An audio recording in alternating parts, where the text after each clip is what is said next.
Huwag kayong pupunta ron. Pumunta muna kayo sa gubat. Ang dami talaga nila, nakakainis. Di ba gamit ng mga mangkukulam at ng mga mambabarang tong mga to?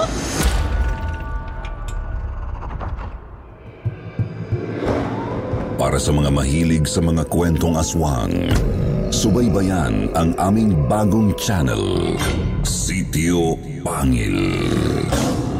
Pasukin ang nakakakilabot na mundo ng mga aswang. Like and subscribe. Sitio Pangil.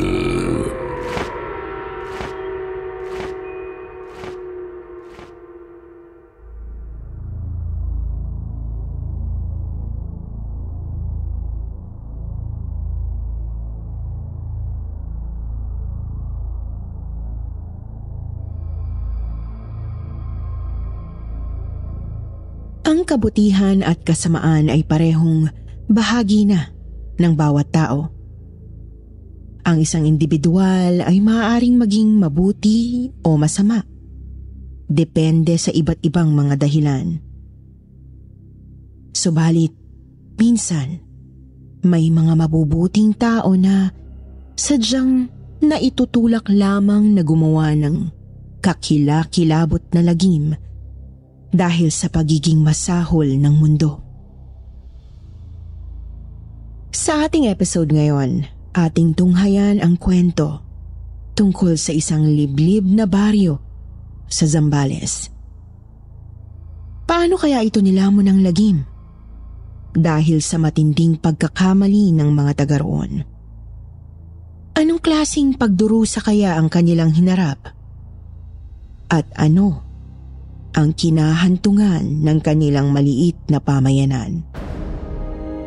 Alamin natin ang mga kasagutan dito lamang sa kwentong Takip Silim.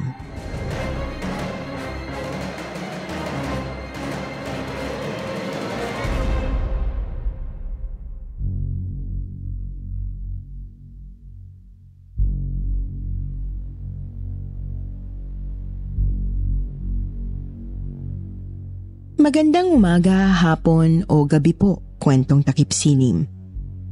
Itago niyo na lang ako sa pangalang Delphine. 18 years old at taga rito lang sa Metro Manila. Itong ibabahagi ko po ay hindi ko personal na karanasan, kundi karanasan ng aking Lola Carmina noong dalaga pa siya. Ibabahagi ko po ito rito sa inyong channel kasi may narinig akong upload nyo noong nakaraan na mukhang tumutugma sa kwento ni Lola sa akin nung buhay pa siya. Hindi ako sigurado kung parehong baryo ba ang tinutukoy sa upload ninyo at sa kwento ni Lola Carmina. Ngunit pareho kasing tungkol sa isang liblib na baryo sa Zambales na nilamon ng matinding galit ng isang mambabarang. May nabanggit din sa kwento na isang pangalang pamilyar sa akin. Ang albularyang si Manang Sora. Natsahin ng aking si Lola Carmina. Sa kanyang tiyahin po kasi lumaki si Lola. Dahil maaga itong naulila sa mga magulang. Kasama nila sa maliit na bahay sa baryo ang asawa at anak ng albularya na siyang tsuhin at pinsan naman ni Lola.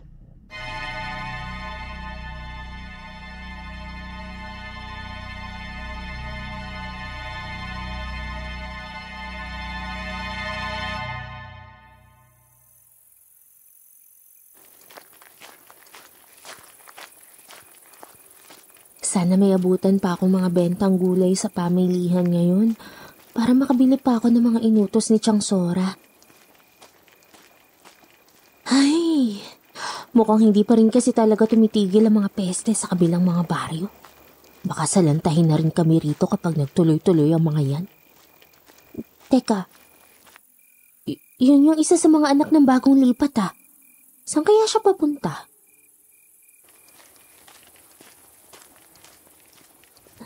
Magandang hapon. Kumusta? Kasama ka ron sa bagong lipat galing Bulacan, di ba? May hinahanap ka ba? Ha? Oo Saan ba ang pamilihan niyo rito? Mukhang naliligaw kasi ako. Uy, sakto! Doon din ako papunta eh. Sabay na lang tayo. Teka, ano nga palang pangalan mo? Ingkay. Ako si Ingkay. Yun! Ako naman si Carmina. Maligayang pagdating nga pala rito sa baryo namin. Tara, sabay ka na sa akin.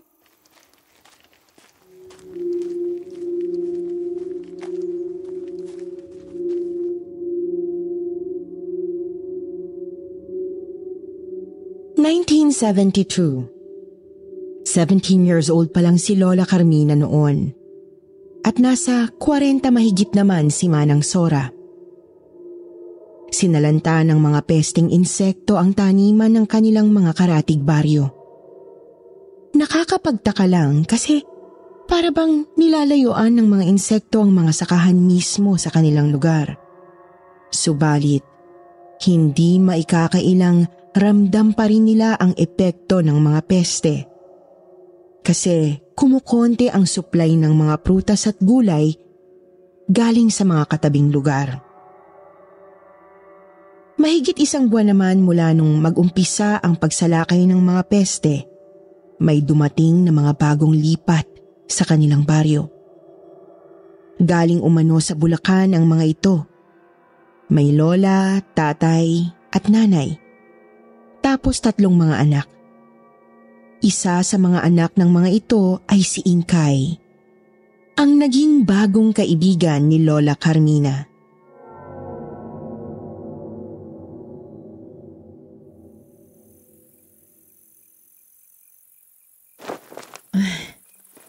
Nakauwi rin sa wakas.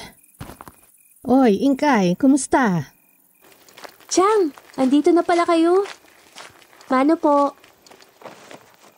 Kaawaan ka ng Diyos, Carmina. Maayos naman po, Manang Sora. Kakabalik lang po namin ni Carmina galing sa kakahuyan. Naglibot-libot lang po ng konti. Pero pauwi na rin ho ako. Naku, wag ka munang umalis. Dito ka na muna maghapunan. Malapit lang naman ang bahay niyo eh. Tsaka, ang totoo niyan, nakasalubong ko rin ang Lola Mercedes mo kanina. Mukhang papuntang gubat yata para manguha ng mga halamang gamot. Siya ang nagsabing magkasama nga kayo ni Carmina. Opo. Gagawa kasi si Lola ng mga langis na panggamot, kaya naghahanap ng mga halaman. Alam mo, Ineng, tatapatin kita ha. Matagal na akong albularya. Kaya ramdam ko ang lihim ng pamilya niyo. Po, Manang, seryoso po kayo? Lihim? Anong lihim ang sinasabi niyo, Chang? Huwag kang mag-alala, Ingkay. Ramdam ko rin kasing mabubuti kayo mga tao. Alam kong wala kayong masamang balak. Alam na alam ko. Kaya makakaasa kayong ligtas ang lihim niyo sa akin. Isinusumpa ko. Manang? Ay, Chang naman eh. Ano po ba kasi ang lihim na yan? Huwag mo nang alamin, Carmina. Di na rin naman na mahalagang malaman mo. O siya, magluluto muna ako. Dito ka muna maghapunan ha, Ingkay. At saka, Carmina, tawagin mo na yung tiyo at pinsan mo.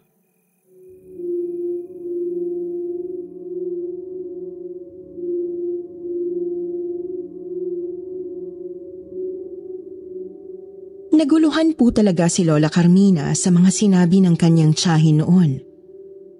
Kapag naman tinatanong niya ang kaibigan, sinasabi lang nitong mga manggagamot ang kanyang mga magulang.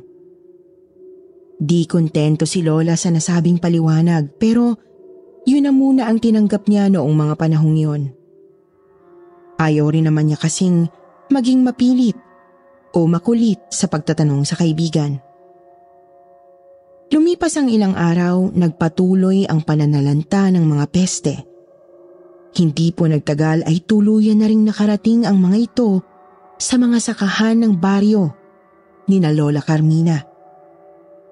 Halos maubos ang kanilang mga tanim at aanihin.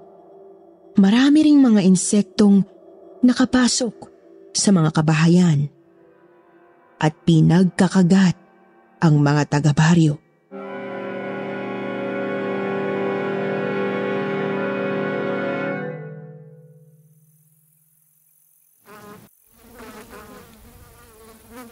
Ang dami talaga nila, nakakainis. Pati rito sa loob ng bahay pumapasok at namamahay na rin. Oh. Chang? Para saan yung palayok? Ano ang gagawin nyo? Tara sa labas. Magpapausok tayo ng insenso at mga halamang gamot para mataboy ang mga pesteng ito.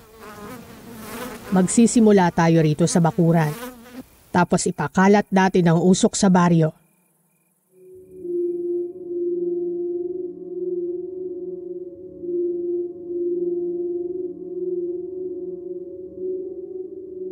Nagsindi ng uling, mga dahon ng halaman at insenso si Manang Sora sa palayok, Miss Anne. Pagkatapos ay binitbit niya ito paikot sa buong bakuran ng kanilang bahay. Laking pagkamangha ni Lola Carmina kasi nangagsimatay at nagsilaglagan nga po sa lupa ang mga insekto. Sinabihan din ni Manang Sora na magpausok din ang bawat kabahayan sa buong baryo upang maitaboy ang mga peste. Ang albularya at ang pamilya ni Naingkay mismo ang tumulong para mangalap ng mga halamang gagamitin ng mga taga roon, kahit marami ring nagkalat na mga insekto sa gubat. Lalo raw pong namangha si Lola Carmina nang kumonti nga ang mga pesteng pakalat-kalat sa baryo. Sinabi nga lang ni Manang Sora na hindi permanenteng solusyon ang pagpapausok. Babalik at babalik din daw kasi ang mga peste hanggat di sila natatapos sa pananalanta.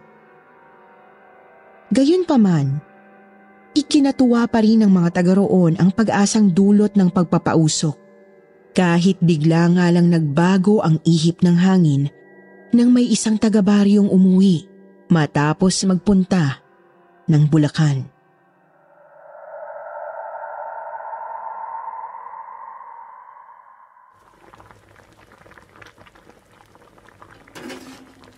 Chang, andito po si Aling Trining.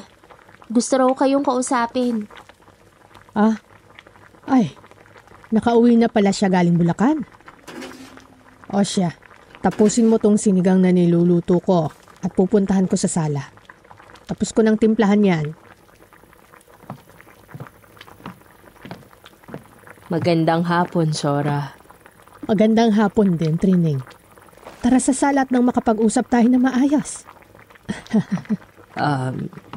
Sora?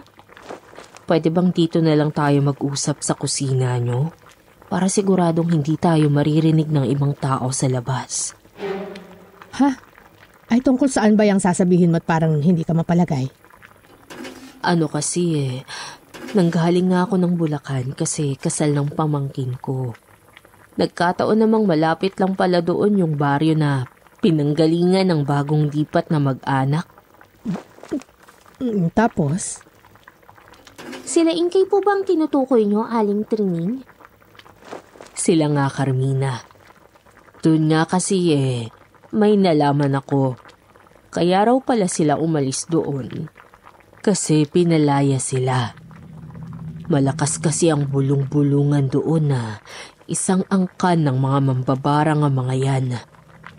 Lalo na yang si Tandang Mercedes. Kaya napilitang kumilos sa mga tao para iligtas ang kanilang baryo. Hayun nga, at pinalayas ang buong mag-anak. Hindi naman siguro, Aling Trining. Mababait naman ang pamilya ni Naingkay Tinulungan pa nga ni Lola Mercedes si Chang sa pagpapausok. Siyempre magbabait-baitan ng mga yan para hindi mahalata. Ito isipin mo, Carmina. Ilang araw lang mula nang dumating sila rito, tuluyan na rin tayong sinakop ng mga peste. Mas malala pa nga ang pananalanta ng mga insekto sa baryo natin Kung hindi lang sa tulong nitong tiya mo baka... Teka, Trining. Mahirap ang manghusga. Wala naman kasi tayong matibay na ebidensya na mambabara nga sila. Baka naman kasi nagkataon lang ang nangyayari sa baryo natin sa pagdating nila. Naku, Sora, huwag kang pakampante Siguro nga pwedeng mali ang nasagap kong balita. Pero paano kung totoo? Mabuti nang maging maagap.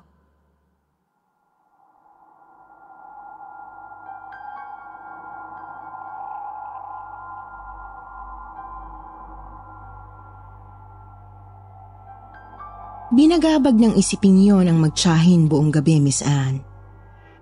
Inusisa rin ni Lola Carmina ang kanyang tiyahin kung yun ba ang naramdaman nitong lihim ni na Ingkay. Pansin kasi ni Lola na hindi mapalagay ang tiyahin mula nang magkausap sila ni Aling Trining. Maging ang asawa at anak nga ni Manang Sora ay nababahala na rin. Ang kaso, nanatiling tikom ang bibig ng albularya. Halatamang balisa ang itsura. Wala itong ginawa kundi manalangin ng mataimtim sa sariling kwarto. Kinabukasan ay nangyari nga po ang kinababahala ng magtiyahin. Mabilis na kumalat ang balita. Kaya't nagkumpulan ang mga tao sa harap ng bahay ni na Ingkay. Dali-daling nagtungo doon sina Lola Carmina at ang kanyang tiyahin para awatin ang mga taga-baryo. Subalit, huli na dahil nagawa na ng mga itong mapasok ang tahanan ng kapitbahay. Kitang-kita raw po ni Lola Carmina ang pagngangalit ng mga ngipin ni Manang Sora, dulot ng inis sa ginawa ng mga kabaryo.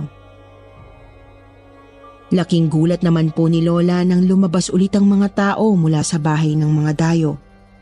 May bit-bit ang mga ito na mga bote ng langis, mga itim na panyo, mga kandilang iba't iba ang kulay at isang itim na libro.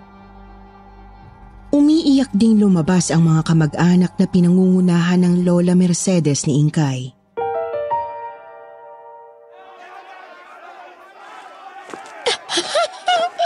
Kapitbahay, tama na! Huwag niyo kaming sasaktan! Maawa kayo sa amin! Maawa kayo sa mga apo ko! Ano bang nangyayari dito? Hindi ba sabi ko, hinay-hinay kayo sa pambibintang nyo at baka... Hindi na to basta bintang lang, Sora. Ito na Ito na ang mga ebidensya. Di ba gamit ng mga mangkukulam at ng mga mambabarang tong mga to? Oo na. Aaminin ko na. Mambabarang ako. Galing ako sa angkan ng mga mangkukulam. Pero maniwala kayo. Wala akong masama na balak. Hindi ko ginustong mapunta sa akin ang kakayahang ito. Hindi ko ginusto ang sumpang ito. Kaya, maawa kayo. Huwag niyo kaming sasaktan. O kung ayaw niyo talagang paawat, ako na lang. Huwag niyo nang idamay ang mga bata. Ako na lang.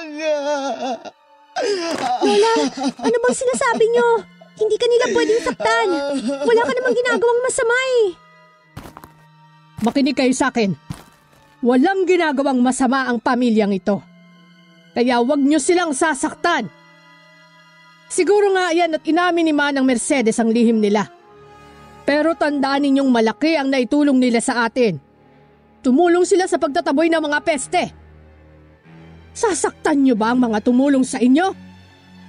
Talaga bang gagawa kayo ng hakbang na may sa demonyo? Pero Sora, paano kung may gagawin silang masama? Ako ang una nilang makakalaban, Trining. Pero ngayong nananahimik ang pamilyang ito, dedepensahan ko sila sa abot ng makakaya ko.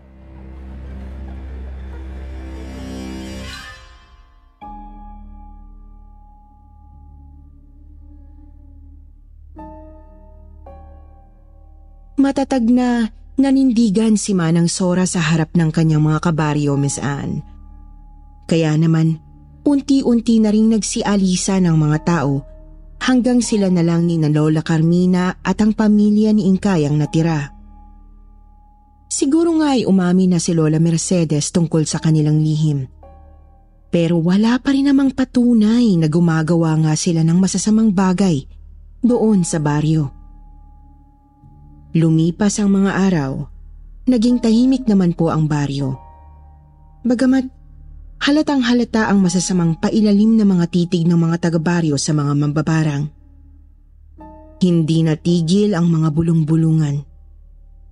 Umabot pa nga sa puntong pasadyang iniiwasan ng mga tao sina Ingkay. Gayunpaman, tiniis lang nila ang lahat habang pinagpapasyahang lumipat na naman ang lugar. Sa kasamaang palad, Miss Anne, kasabay ng problema sa angkan ng mga mambabarang ay hindi pa rin nahihinto ang pananalanta ng mga peste. Unti-unting nawala ng bisa ang naunang pagpapausok, kaya't nagsibalikan na ang mga insekto sa baryo.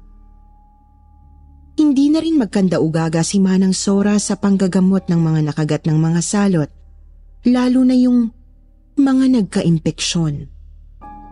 Hanggang sa nayanig ang baryo nang may isang bagong silang na sanggol ang namatay dahil sa mga salot. Lalong lumakas ang mga sabi-sabi tungkol sa pagiging masasamang mga mambabarang ni na Ingkay. Sa katunayan ay lantaran pa nga kung magparinig ang mga taga-baryo sa kanila.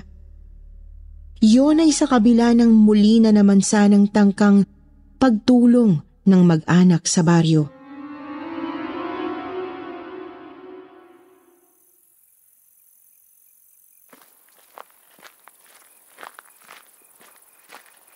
Sapat na kaya itong mga nakuha nating halaman para sa pagpapausok? Oo, sapat na yan. Bumalik na lang tayo bukas para manguha ng mas marami pa. Ingkay. Oh. Ngiti ka naman. Alam kong mabigat ang kinakaharap ng pamilya nyo, pero ngiti ka na. Ayoko kasing nakikita kang malungkot ng ganyan. Salamat. Salamat talaga, Carmina. Tingnan mo tong babaeng to. Pinapangiti nga kita. Uy, hindi kita pinapaiyak. Kasi kahit nalaman mo na yung lihim ng angkan namin, hindi mo kami hinasgahan at nilayuan. Kaya salamat talaga. Napakalaki ng utang na loob namin sa inyo ng tiyahin mo. Teka, ano yun? Bakit ang kapal at ang itim? Ha? Usok? Saan? Jesus Mariosep! Sa bahay niyo, Ingkay! Nasusunog ang bahay niyo!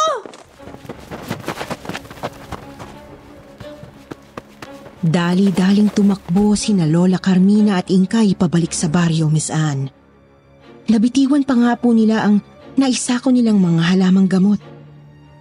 Malayo pa man ay tanaw na nila ang mga nagkukumpulang mga tao sa palibot ng nasusunog na bahay.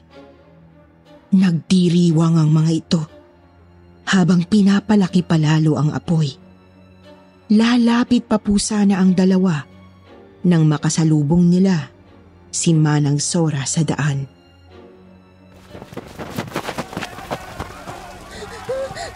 Ang bahay namin! Lola! Nay!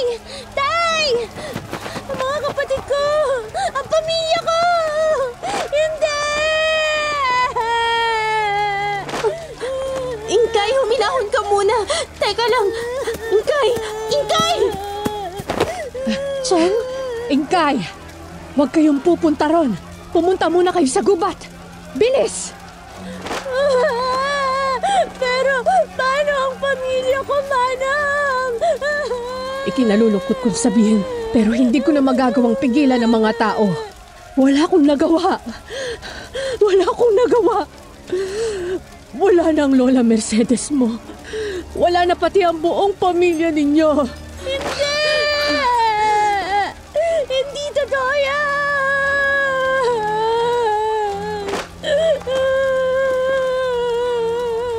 Carmina, sige na. Samahan mo muna si Ingkay sa gubat. Papatayin din siya ng mga hayop na yan kapag nakita siya. Pero Chang! Sige na! Opo! Opo!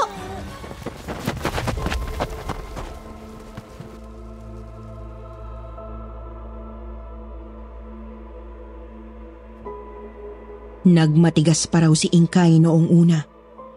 Ngunit nagawa rin itong kaladkarin ni Lola Carmina papunta sa pusod ng gubat. Nagtago sila sa makapal na kakahuyang hindi basta-basta pinupuntahan ng mga tao. Doon sila umupo sa tabi ng mga halamang iniiwasan ng mga pesteng insekto. Inabot na nga rin po sila ng malakas na ulan. Umiyak nang umiyak si Ingkay dahil sa matinding galit at hinagpis. Hinayaan lang siya ni Lola Carmina kasi makakatulong naman yun para mailabas ng kaibigan ang lahat ng sama ng loob.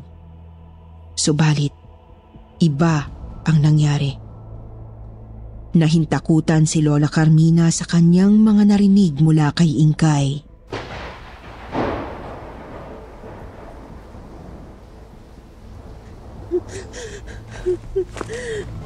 Hindi ko sila patatawarin. Hindi ko sila mapapatawad. Aaralin ko ang itim na mahika. Aaralin ko ang pinakamadilim na uri ng kulam at barang. At kapag nangyari yun, gaganti ako. Wala akong ititira. Lahat pahihirapan ko. Lahat sa baryong to, papatayin ko. Sa ngalan ng makapangyarihang Panginoon ng dilim, isinusumpa ko ang baryong to.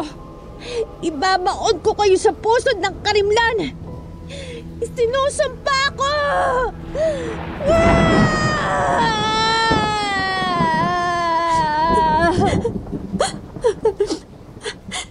Ingkay, alam kong napakabigat ng pinagdadaanan mo pero... Teka, hoy! Saan ka pupunta? Huwag mo na akong sundan, Carmina. Mas mabuti na ring lisanin mo ng baryo. Umalis ka na sa kasumpa-sumpang baryong yan. Ingkay! Hindi kita makakalimutan, Carmina. Hindi kita makakalimutan, kaibigan ko. Maraming salamat sa lahat. Paalam. Ingkay!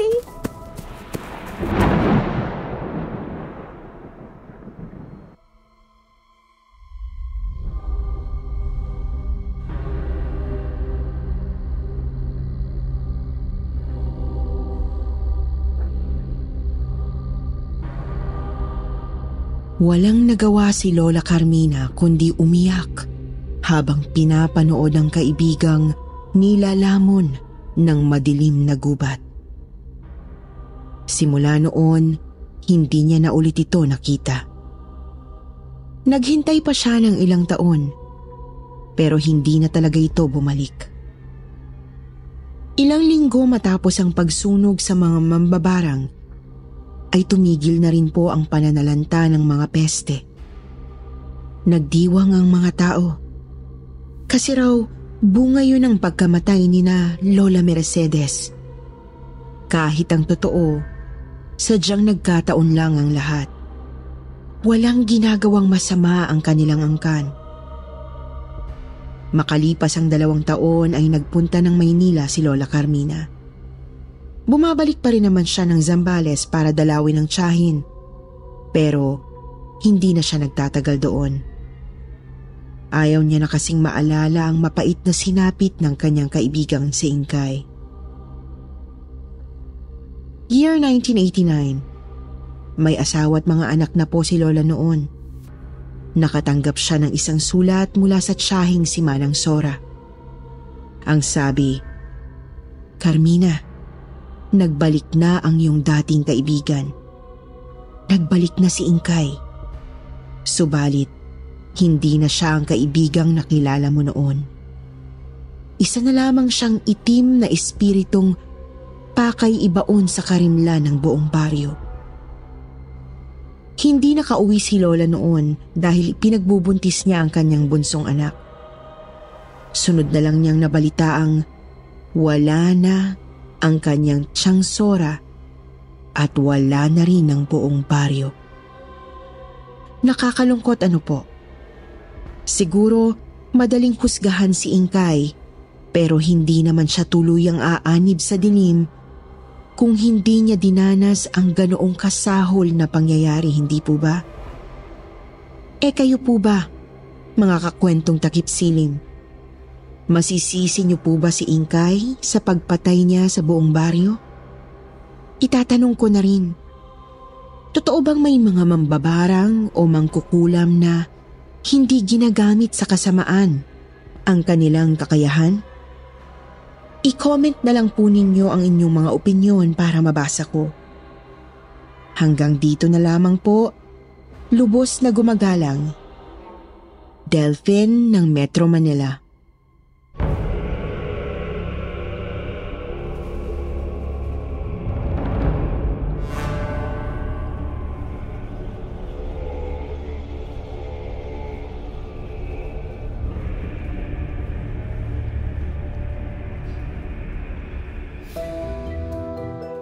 At ngayon naman, dumako tayo sa paborito nating shout-out portion.